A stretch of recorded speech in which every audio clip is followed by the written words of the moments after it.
Նախանշված ժամին հրթիռ հրետանային ստորաբաժանումը մեկնարկում են համալիր պարապմունքները։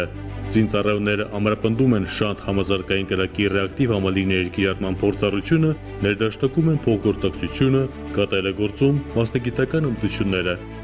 Առնվազն շաբաթը մի անգամ դաշտային պարապմունքներ անցակացվում, երբ որ անձնակազմը գտնվում է մշտական տեղակայման վայրում, իսկ ճամբարային հավաքների ժամանակ զորավարժադաշտերում դաշտային պարապմունքներ անցակացվում ամեն օր։ Մարտական հրաձգությամբ պարապմունքները եւ զորավարժությունները անձնակազմի մոտ բարձրացնում են բարոյական հատկանիշները, անձնակազմին ուսուցանում են ճիշտ կողմնորոշվել եւ ներդաշնակ խնդիր կատարելու։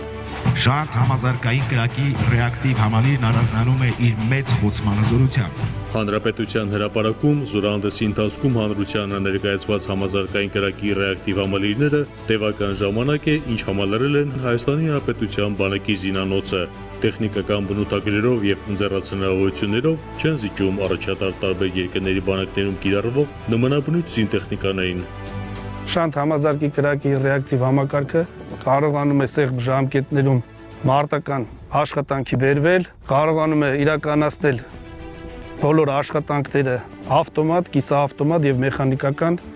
միջոցներով։ Եվ իր ավտոմատ կառավարման համակարգը եւ իր հեռահարությունը գոյություն ունեցած մեր ՀԿՌՀ համալիրների համեմատ ունի մեծ առավելություն։ 24 տարի բանակում եմ եւ հպարտ եմ, որ մեր բանակը